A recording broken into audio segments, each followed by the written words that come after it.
pozdravljeni.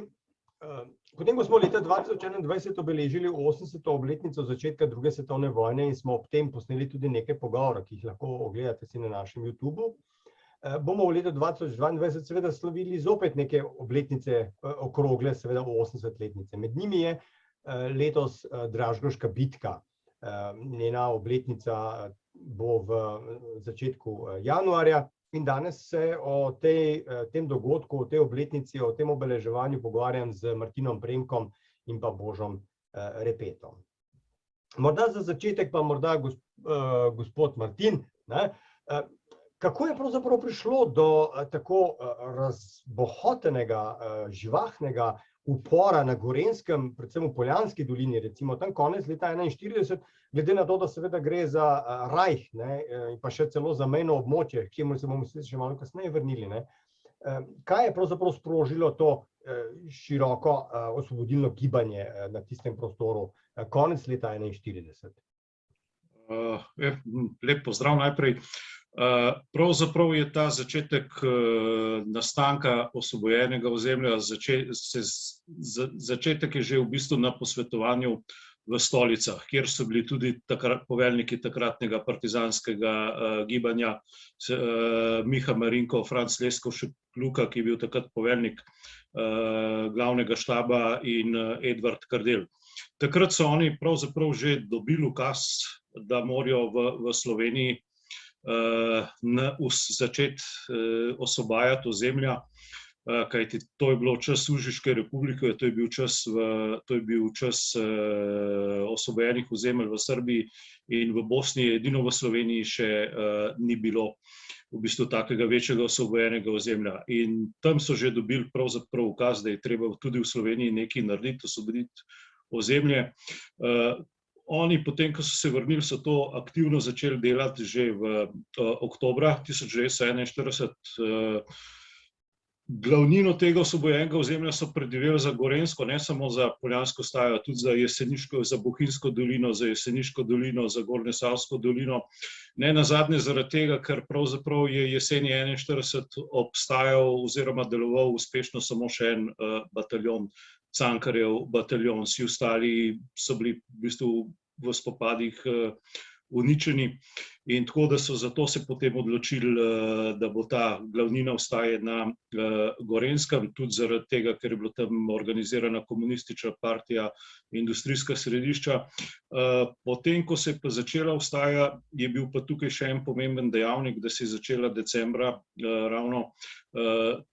Na začetek vstaje je vplival pa tudi poraz Nemcev pred Moskvo. 5. decembra so bili Nemci zaustavljeni, če rečemo temu, ljudje so mislili, da se je Nemcem vojna sreča začela obračati, da bo vojne kmalu konec. Danes vemo, da je vojna trajala še 4 leta, ampak do takrat so pa vse vojaške operacije trajale par mesecev in so upravičeno pričakovali tudi hiter konec vojne in poraz Nemcev.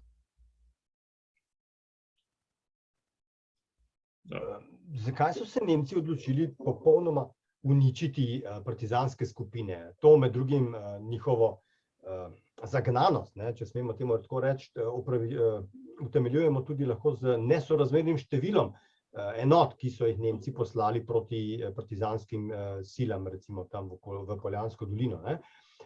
Šlo je seveda pa tudi za upornike v pokrajini ali pa v delu pokrajine, ki je bila načrtovana za priključitev k Rajhu. Ali je morda ta upor oziroma ta silna nemška reakcija zvezana tudi morda s tem, da je šlo pravzaprav tudi za kraje, ki so blizu nemške meje? O tej meji smo se mi precej pogovarjali oziroma se z njo precej ukvarjali, torej za to okupacijsko mejo. Vemo, da so ti dogodki pravzaprav na sami meji. Poljanska dolina, na koncu doline je državna meja med Rajhom in Kraljevino Italijo.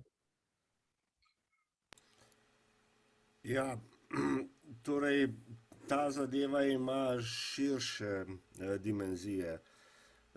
To ozemlje je na meji, na progi, na koridorju, če tako lahko rečemo, med Berlinom in Trstom. Torej, Hitler je že avstro-ogrski strahovito zameril, da ni počistila Slovenci na tem ozemlju, ker to so šteli za nemško ozemlje. In tukaj sedaj treba ločiti dve zadevi.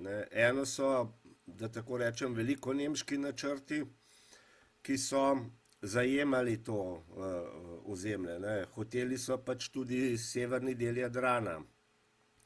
Hkrati so pa zaradi pragmatičnih razlogov pač razdelili Slovenijo, tako kot vemo, da so jo razdelili in postavili meje. Ampak za ta del je bilo absolutno, torej za Gorenjsko je bilo absolutno prepričanje, da bo to del nemškega rajha in da je to treba narediti v 6 mesecih, kar so seveda tako z izseljevanjem kot z rastnimi ocenami in tudi zelo brutalnim nasiljem. Tukaj treba povedati, da še do časa, ko se je začela ta poljanska vstaja, je bilo v gorenjskih zaporih več kot 400 ujetnikov, seveda že od avgusta naprej streljajo talce in tako naprej. Tako da ta upor je imel to širšo dimenzijo, o kateri je govoril Martin, se pravi, šlo je za nek vse jugoslovanski načrt, kjer ni bila upoštevana slovenska specifičnost slovenskega ozemlja in specifičnost slovenskega načina upora, kjer je bila partizanska vojska samo en del, oborožena pest. Hoteli so prenesti ta hajduški koncept, da tako rečem, stajniški koncept z juga. Drugo je bil seveda ta mednarodni kontekst, neko naivno pričakovanje, da bo vojne hitro konec in da mora vsak pomagati pač po svojih močeh Rdeči armadi, in to so bili vzroki na partizanski strani. Ampak pri Nemcih je popolnoma jasno, to ozemlje naj bi postalo nemško, postalo naj bi tudi ali večinoma z nekim brutalnim nasiljem, in ta lokalna reakcija je reakcija na to. Namen torej te vstaje, poleg teh širših političnih, za katere pravzaprav večina partizanov niti ni vedela, je bil preprečiti izseljevanje in osvoboditi ujetnike, recimo iz begunskega in drugih taborišč. Kar se Nemcev tiče, tisti, bom rekel, prelomni dogodek, ko so se Nemci odločili, da je treba pa zatreti partizansko gibanje na Gorenjskem z vso brezobzirnosti, je bil pa napad Cankarjevega bataljona na policijsko patruljo v Rovtu nad Selški dolini. 45 mrtvih Nemcev na tako občutljivem območju znotraj Rajha, tako rečeno, to je bilo za Nemce nekaj nezaslišanega. To poročilo je takrat končalo na mizi Heinricha Himmlera, on je bil poveljnik vseh varnostnih služb, vse varnostne službe so sodile v SS, in takrat po tem dogodku je bilo odločeno, da se na Gorenjsko pošljajo še 3 dodatni SS policijski bataljoni. In s tem so pravzaprav takrat se je vstaja šele začenjala, pa so v bistvu s tem dogodkom, ki je bil sicer zmaga, partizanska, taktična, so v bistvu si otežali vstajo, ker so Nemci začeli pošiljati nove enote. 3 dodatni policijski bataljoni, oklepni avtomobili, topništvo, izvidniško letalo, in vse te enote so se potem borile z Cankarjevim bataljonom, tako na pasji ravni, kot potem v Dražgošah. A lahko morda povemo številke, zato da ne bomo govorili samo na splošno o nesorazmernih moči ene in druge strani? Nemški policijski bataljon je imel približno 700 vojakov, tako da v Dražgošah dejansko, Dražgoše so napadali 4 policijski bataljoni, se pravi, da je bilo razmerje nekako takrat. V Cankarjevem bataljonu je bilo takrat nekje še 200 vojakov, se pravi, da je razmerje nekako 10 proti 1. Kar seveda pomeni veliko nesorazmerje, ne samo v številčni moči, ne smemo spregledati, če ne eno veliko nesorazmerje, to je seveda tudi nesorazmerje pri oborožitvi in tako naprej. Zaradi različnih okoliščin, kot že omenjeno, seveda nadštevilnost nemških sil, pa nesposobnost partizanskih ali pa nezmožnost partizanskih enot za klasične frontalne spopade, ki jih seveda gverilske enote, to so partizani, so gverilske enote, niso sposobne, so bili seveda Nemci že bolj ali manj vnaprej predvideni, če smemo seveda na ta način reči, da bodo ta spopad dobili. Po samem spopadu pa so se Nemci seveda zelo znesli tudi nad civilnim prebivalstvom, nad čemer, kar seveda spet ni novost, saj oni so proti civilnemu prebivalstvu delovali že pred tem, ampak v Dražgošah so pa na nek način tu šli na polno, kot bi rekli v vojaškem žargonu, postrelili več domačinov, vas popolnoma uničili, kar pomeni seveda eklatantno kršitev mednarodnih konvencij, ampak seveda v vojni govoriti o mednarodnih konvencijah je malo brezupna stvar. Morda še na eno vprašanje ob tem, prosim vaju za vajino razmišljanje. O smiselnosti, pogosto, ne samo zdaj, tudi že v preteklosti so se pojavljalo vprašanje o smiselnosti takšnih akcij proti premočnemu sovražniku, pri čemer si že naprej vedel, da je mnogo močnejši od tebe. Edini tvoj zaveznik je pravzaprav prostor, ki ga poznaš, pa prebivalstvo, ki te verjetno ali pa v največjem primeru res podpira, medtem ko v ostalih segmentih si pa kot gverilc pravzaprav proti neki izurjeni vojski v slabšem položaju. Ali je morda torej to povezovanje oziroma take velike akcije, ali so to bile stvari, ki so imele smisel, ali pravzaprav gre za nekaj, kar v končni fazi škodi partizanskemu gibanju in ne nazadnje še najbolj pa pravzaprav verjetno civilnemu prebivalstvu? No, vprašanje tukaj pravzaprav razmer. V Ljubljanski pokrajini je bila situacija precej drugačna.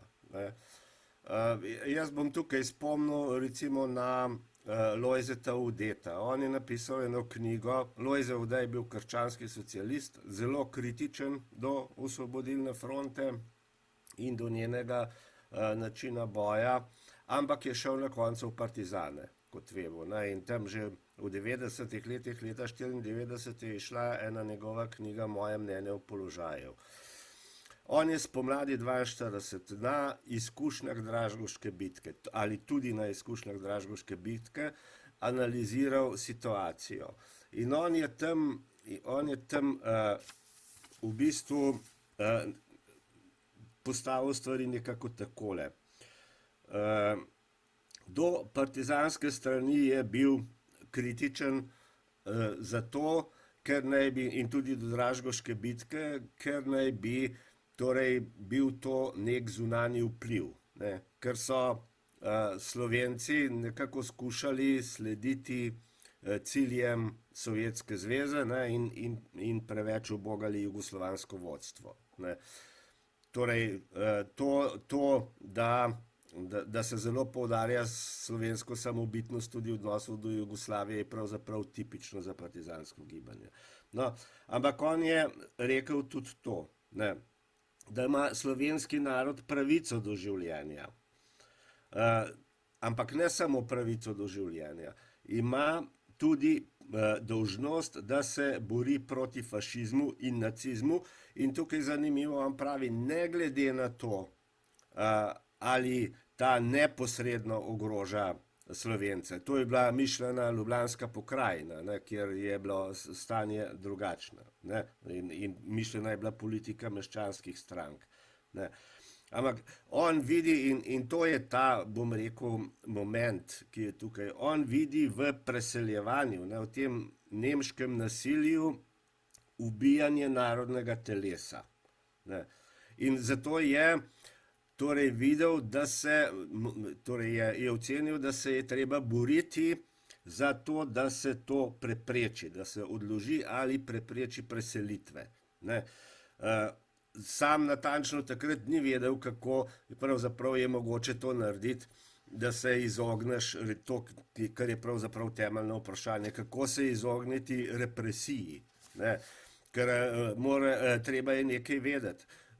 Nemci partizanov niso priznavali kot oborožena vojska, za njih so bili banditi in kar je zanimivo tudi v zvezi z Dražgoško bitko, oni so pobite domačine prišteli k tistim, torej k splošnim žrtvam v boju, ne, se pravi k mrtvim sovražnikom. Ne. In tako so tudi dojemali ta odnos med prebivalstvom in med partizani.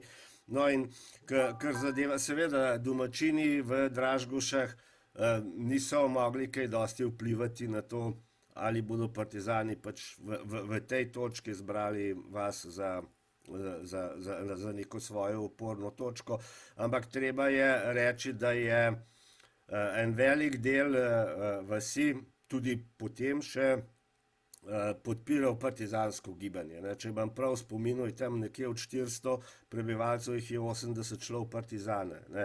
No, če se vrnem k Udetu in s tem bom tudi končal. Ne.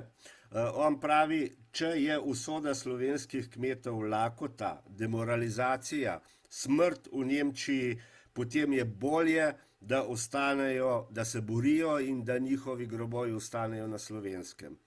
In to mislim, da je bistvo pravzaprav vsega tega. Ne.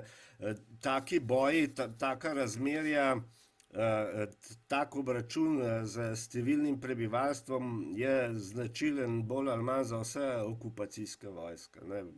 Bolj ali manj so krute in tako naprej, ampak povsod gre za ta princip uničevanja civilnega prebivalstva, streljanja talcev, požiganja vasi. Ne, to lahko spremljate tudi v vseh kasnejših vojnah in to delajo tudi recimo temu samozvane demokratične države, kot so ZDA in še kakšna druga. Ne. To je pač nekaj, kar v eksistenčnem boju čemur se žal ni mogoče izogniti. Je pa seveda zelo tragično, ampak da bi sedaj zaradi tega pravzaprav rekli, upor ni vrednota, saj ni imelo smisla se upirati, bož da bi vas poslalo v delovna taborišča, v koncentracijska taborišča in tako naprej. Ne.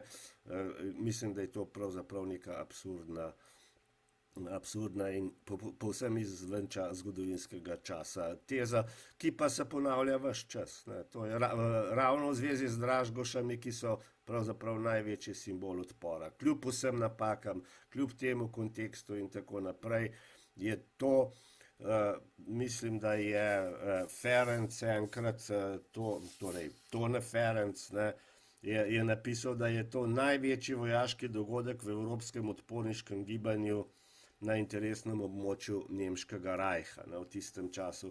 In treba je upoštevati, Nemčija je bila takrat praktično od zadnje točke na Norveškem do juga Balkana. Nihče se ni zares upiral, razen Rdeče armade se ni nihče zares upiral, odporniških gibanj ni bilo, tukaj pa sredi rajha tak odpor.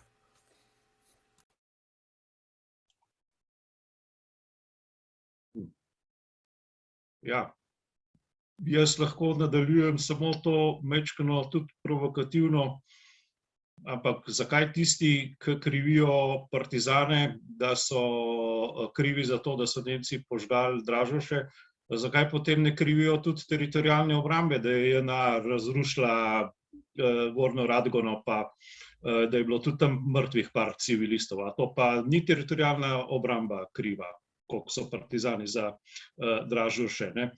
Ampak skratka, kar se upora tiče, tudi leta 1991 smo se uprli močnejšemu sovražniku. Ne. To so prav, to iz področja zgodovine prehajamo na špekulacije, kaj bi bilo, če bi bilo. No.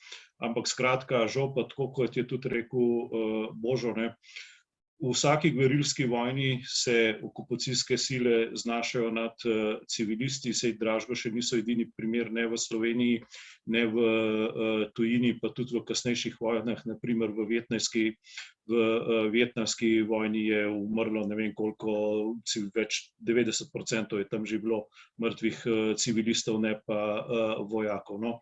In to igranje z številkami, igranje z civilnimi smrtmi, neko to žongliranje s številkami, v bistvu ne pove nič drugega kot naravo te vojne, druge svetovne vojne, posebej naravo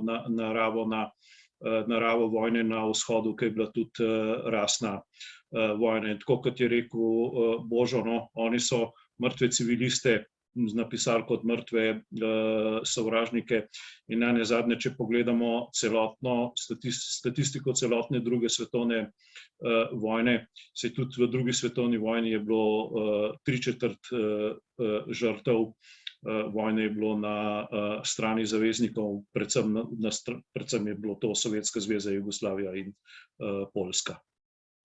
No, zanimivo je to, da pravzaprav v teh kritikah Dražgoške bitke, ki je bila seveda glorificirana, saj mogoče bomo o tem še kaj rekli, kako je pravzaprav se spreminjal ta odnos, ampak v teh kritikah Dražgoške bitke nihče ne kritizira Nemcev, kritizirajo partizane. Ja.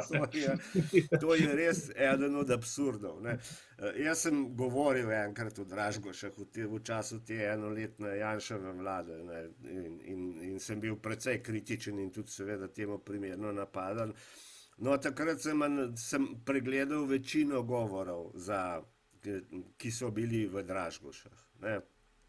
In naj rečem samo, mislim, veliko pametnih besed, seveda tudi na aktualno situacijo je bilo rečenih, ampak bom citiral samo enega, Matjaža Kmecla iz leta 1997. Ne. On je takrat rekel: kdor hoče biti pametnejši in boljši od zgodovine in vidi slovenski osvobodilni boj skozi kočevske jame in današnjo politiko, naj se raje opraviči preteklim in prihodnjim rodovom, ko postane zgodovina varna in donosna, jo pač zmeraj pričakajo majski hrošči. In mislim, da to velja in za Dražgoško bitko, in za narodno-osvobodilni boj, in tudi za osamosvojitveno vojno. Delno sta se že dotaknila zadnjega vprašanja, pa vendarle. Dajmo še nekaj besed nameniti odnosu do Dražgoške bitke pred in pa po osamosvojitvi. Kot vemo, je bil leta 1979 zagnan velikanski projekt slovenske partizanarice, film Dražgoška bitka. Nekaterim je prišlo na misel, če je bitka na Neretvi lahko kandidirala za Oskarja, potem moramo tudi mi, in Dražgoška bitka je nek tak film, nek tak dogodek, ki ga lahko mi naredimo v zgleden film. Tega so se lotili precej velikopotezno, ampak brez ustrezne finančne podlage, tako da na koncu do realizacije tega ni prišlo. Ampak Dražgoška bitka je seveda bila pomembna mobilizacijska točka socialističnega sistema, saj ni bila niti ne edina, recimo pa še Pohorski bataljon in tako naprej, da ne bom zdaj preveč našteval. Kaj se je zgodilo po osamosvojitvi? Obeleževanje dogodkov je bilo dorinjeno predvsem v domeno Zveze borcev, organizacije, ki naj bi pač skrbela za tradicije in spomin na drugo svetovno vojno. Država je le redko kdaj prevzemala pokroviteljstvo nad različnimi takšnimi dogodki, ne glede na to, da se seveda v različnih izjavah Slovenija v zvezi s svojo državnostjo v bistvu naslanja na drugo svetovno vojno, na dogodke in sklepe iz druge svetovne vojne. Tudi seveda vrednotenje dogodkov med drugo svetovno vojno je postalo predmet političnega boja in zlorabljanja in vsakodnevnih neumnosti, da ne rečemo kako drugače. In nič drugače seveda tudi ni pri Dražgoški bitki, kar smo mimogrede že omenili, recimo očitajo zlorabo civilnega prebivalstva. Torej, kakšno razliko zdaj vidimo v vrednotenju Dražgoške bitke pred letom 1991 in pa po letu 1991? No, nekaj rečem na kratko v tistem pred letom 91, oziroma ta proces se je začel spreminjati že prej. Ne. Začel se je spreminjati v 90-ih letih, takrat se začnejo pojavljati te kritike. Film sam je bil en zgrešen projekt, predvsem zato, ker ni bil dobro domišljen, ker so vložili kar precej denarja, ampak je bil nefunkcionalno porabljen. Ne, iz tega je potem išla, mislim, da je ena ali dve morda TV nadaljevanki. Ne. In samega filma pa ni bilo. Ne. In zanimivo je, že ta film in okrog tega so se tudi vrtele polemike, postavlja to vprašanje na neki razredni osnovi. Ne, da je to pravzaprav, da je Dražgoška bitka komunistični projekt, nekako tako se iz tistih dialogov, ne, en del teh partizanov sicer ne, govori, da je to pač neka ustvarjanje neke republike po tem Sovjetskem zavoju in podobno. No, se pravi, že takrat so se te stvari začele. Ne. V zvezi s temi spremembami je več stvari. Ne. Če se omejim na zgodovinopisje, imamo tukaj partizanske pisce na eni strani in na drugi strani znanstveno zgodovinopisje. Med obema je, če berete stvari, dokaj natančno precejšnja razlika. Zlasti je razlika pri številkah, ne, pri mrtvih, ranjenih in tako naprej, ne, ker to partizansko štetje, da tako rečem, ne, po eni strani je šlo za napake, ki so objektivne, ker so nekateri poznali samo slovenske vire, ne. Po drugi strani šlo za junačenje, ne. Tonček Dežman, narodni heroj, znani iz Lest, ne, je sodeloval v Dražgoški bitki, ne, in jaz sem bil sam navzoč enkrat, ko je razlagal, da je bilo tam 600 Nemcev pobitih in da jih je on sam pobil nekaj 100. Ne, in potem so mu rekli, da niti saržer ne bi mogel tako hitro metati ven metkov. Skratka, tukaj so bile neke razlike in jaz mislim, da v tem socialističnem obdobju je Ferenc, ki je delal tudi na nemških virih, prišel zadevam najbližje. Ne. Drugače je bil pa Ivan Jan, ne, te mlajše generacije se ga ne spomnijo, tisti, ki je napisal največ o tem in tudi zbral ogromno gradiva. Ne. Samo on je bil pač partizanski pisec, ne vem, kako mislim, da je 3 ali 4 knjige izdal, prvo že leta 71. In tudi on je to začel spreminjati. Ne. Izraz bitka, ne, je ena taka zadeva, ki jo morda velja omeniti. Ne. To se je začelo postavljati pod vprašaj, ne, že v 90-ih letih, da to ni bila nobena bitka, kar v strogem vojaškem spopadu, torej terminologiji, seveda ni, ne, šlo je za boj in tako so ga tudi označevali Nemci. Ne. Ampak seveda, ker je šlo za, bi rekli, tudi to ideološko konotacijo, ne, je pač dobil naziv bitka, tako kot so podobne zadeve dobile drugje po Jugoslaviji. No, Jan je takrat potem dal knjigi naslov Dražgoški vrh, ne, da bi se izognil temu. Drugače pa seveda Dražgoška bitka je bila pravzaprav eden od simbolov v času socializma, ne, in tako so jo tudi jemali, tako so bile proslave, ki so bile tudi prenašane in tako naprej.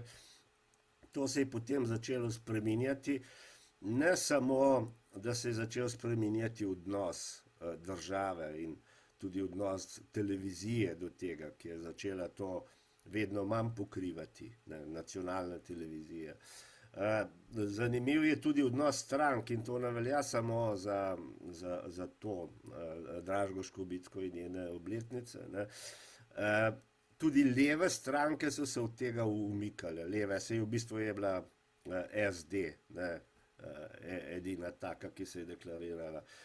Zelo redko ste, razen Kučana, Kučan je hodil, ampak zelo redko ste druge politike videli na kakšnih partizanskih proslavah in tudi v Dražgošah. Ne.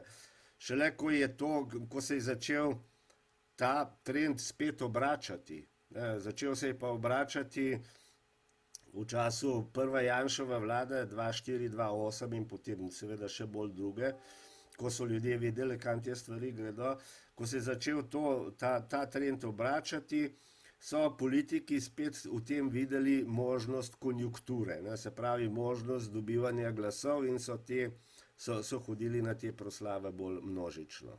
Ne. In tudi proslav, torej sama udeležba je postajala množičnejša, ne, ker če ste v 90-ih hodili na te proslave, se jih je udeleževalo zelo malo ljudi. Ne. Potem pa vedno več, ker se je tudi z leti se nekatere stvari postavijo drugače. Ne. Vidiš, da pravzaprav nekatere stvari rabijo oceno, ki izhaja iz pozitivnih vrednot. Ne. In to jaz vidim sporočilo Dražgoške bitke pravzaprav v tem, ne samo Dražgoške, da je upor spet postavil v ospredje kot vrednoto, vsaj pri velikem delu prebivalstva. Ne. In da se to tudi nekako izraža skozi današnji odnos do aktualne politike. Če dodam samo še za te znanstvene zgodovinarje do leta 90, ne, pravzaprav ne samo Tone Ferenc, tudi Zdravko Klanjšček, čeprav je bil partizanski zgodovinar, ona dva sta ves čas govorila, kar se Dražgoš tiče, o realnih številkah. Tudi Metod Mikuš, že leta v pregledu zgodovine NOB, že v 60-ih letih, je Dražgoše navajal z dejanskimi številkami, koliko je bilo tam mrtvih, in dejansko celo bil kritičen tudi že on do Dražgoša. Ampak nenazadnje, menda naj bi tudi sam Mikuš s svojim študentom sam vedno pravil, eno je zgodovina, drugo je pa propaganda. In Dražgoše so bile, kot je bilo že omenjeno, no, do leta 1991 se je tukaj pojavljala zraven politika, po letu 90 smo pa ravno tako slišali, da se na eni strani pojavlja politika, ki poudarja upor in vrednote narodnoosvobodilne borbe, ki jih predstavljajo Dražgoše, po drugi strani pa Dražgoše zlorablja tudi zdaj desna politika, da preko Dražgoš, to smo tudi že govorili, pa zdaj pljuva, kar se da, po celotnem partizanskem uporu. Morda za zaključek pa še eno podvprašanje se mi je zdelo vmes utrnilo. Spomenik v Dražgošah je velik, ne? Ali je tudi to moteče? No, moteči so vsi partizanski spomeniki, to je jasno, ne. O tem je napisanih že kar nekaj študij. V Sloveniji je ta proces, ali kako bi temu rekli, odnos do njih morda za nianso mehkejši kot recimo na Hrvaškem in še kje, ne, ker na Hrvaškem so porušili nekaj tisoč partizanskih spomenikov, ne. Ampak jasno je, da so partizanski spomeniki moteči. Moteči so seveda iz več razlogov. Glavni razlog je seveda v tem, da se pač narodnoosvobodilni boj interpretira kot neke vrste revolucijo, ne. Torej okupacija je bila tako zgolj za okrasek, ne. Kulisa na odru, glavno dogajanje pa med nami, ne. Tako nekako, in sovražniki so bili manjše zlo kot komunisti, ne. In seveda poudarjanje narodnoosvobodilnega boja, ne, kot eksistenčnega boja in konec koncev kot nastanka slovenske države, o čemer bomo še najbrž v kakšni od prihodnjih razprav govorili. Torej to ne gre, to nasprotnikom narodnoosvobodilnega gibanja ne gre v kontekst, ne. In mnogi od teh spomenikov so umetniška dela, zato imajo pač tudi neko zaščito. zato jih je razen z vandalizmom težko rušiti, ne. Ampak Dražgoše so gotovo prvič s svojo simbolnostjo, drugič z vizualno točko, ki je bila izbrana, ne, in izbrana je bila zelo dobro, ne, so seveda moteči, to je jasno. Ne, in pravzaprav vse, če gledate teh 30 let, ne, se vsako leto ponavlja isti ritual v istih medijih, od istih novinarjev ali pač njihovih klonov in naslednikov, ne, in to se vrti in vrti. To je predvidljivo že naprej. Ne. Jaz mislim, da bi midva pa še kdo lahko že sedaj povedal, kaj vse bo napisano. Vse smo že povedali, da so krivi partizani za vse, da je bila vas načrtno izbrana, da jo bo, ker je bila farška, da jo bojo partizani za nalašč žrtvovali Nemce, s tem, da, bom rekel, tle je treba partizanom priznati neko jasnovidnost, da so že 31. januarja, ko so prišli v Dražgoše, vedeli, da bojo Nemci 11. januarja jih premagali, pa požgali vas, pa pobili domačine. Tako da tle neka jasnovidnost partizanska je, bomo rekli, kapo dol. Ampak kot rečeno, ne, spomenik v Dražgošah je med ostalimi 6600 partizanskimi spomeniki po Sloveniji, tako kot Dražgoška bitka, nek največji simbol upora proti okupatorju, simbol narodnoosvobodilnega boja, pač simbol vsega partizanskega. In zaradi tega je verjetno tistim, ki nasprotujejo partizanskemu boju, čeprav, kot rečeno, edino partizani so se borili proti okupatorjem, edino partizani so bili med drugo svetovno vojno mednarodno priznana zavezniška vojska in edino Osvobodilna fronta je postavila temelj države, ki se je leta 1991 osamosvojila. Ampak vseeno, tisti, ki tega ne morejo sprejeti ali iz takih in drugačnih razlogov, ali zato, ker so zaznamovani z izdajstvom med drugo svetovno vojno ali iz kakih drugih razlogov, no. Tistim je pač Dražgoški spomenik kot največji simbol seveda tudi najbolj moteči spomenik narodno-osvobodilnega boja. Hvala mojima sogovornikoma za današnji prispevek ob 80-letnici Dražgoške bitke. Vabimo vas, da sledite našim prispevkom tudi še vnaprej. Vabimo vas, da se naročite na naš YouTube kanal, povezavo do tega imate spodaj na filmu in naslednje do prihodnjič.